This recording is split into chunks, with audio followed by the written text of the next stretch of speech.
Анбоксинг на мишка, която е Scout USB има. Камерата ще фокусира ли? Да, Scout USB. Мишката е нещо трацер с копче за CPI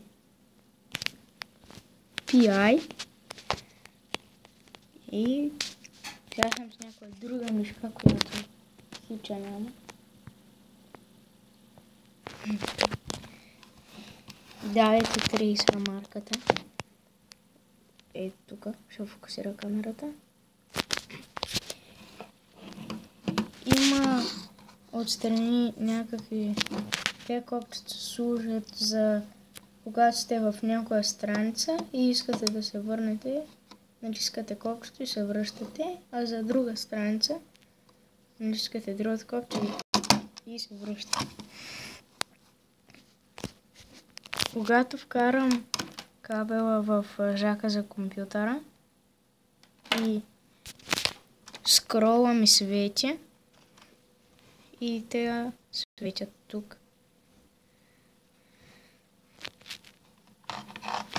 Мишката, честно казвам, за мен е доста удобна. CBI се работи, тези копчета отстрани. И да, виждате, че като цъкна едната, се местят и двете. Само, че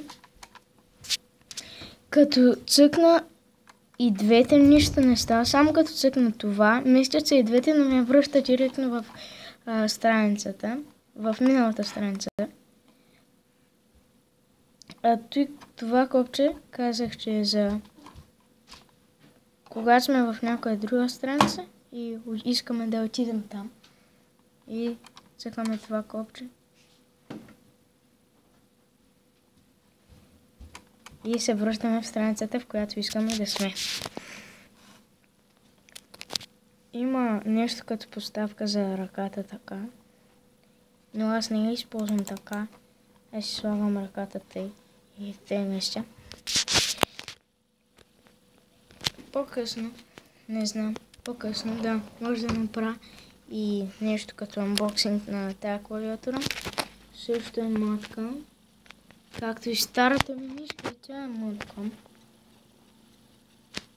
Само че не може да фокусира камерата. Сега ще фокусира.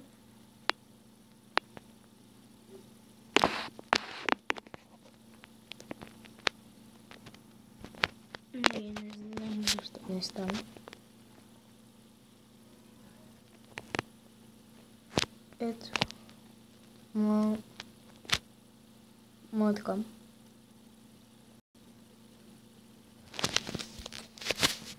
Ще покажа и опътването в втория епизод на анбоксинг.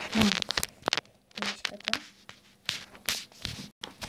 И аз изключително съм доволен от тази мишка. Сега съм сложил другата, защото ще правя анбоксинг на тази, нали? И аз съм изключително доволен от тази. Препоръчвам, може да я намерите в сайта от... Мисля, че в сайта от Технополиса, защото аз оттам я купих. Оттам може да я намерите същата. Ако искате и клавиатурата и същата може да намерите марка. Ето тези светещи копчета за NUM, лока, за капса, за скрола. Само че на тази мишка не работи, защото тая е старичка. И за Win, това честно казвам не знам какво.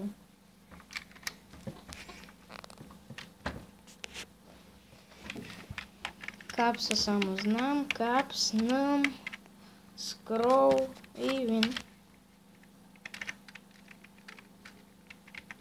И тъй. Ето сега светва. И изгася, защото не чискам скрола и NUM.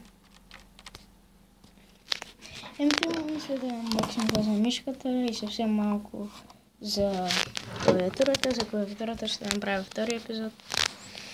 Тъй че, до другия епизод.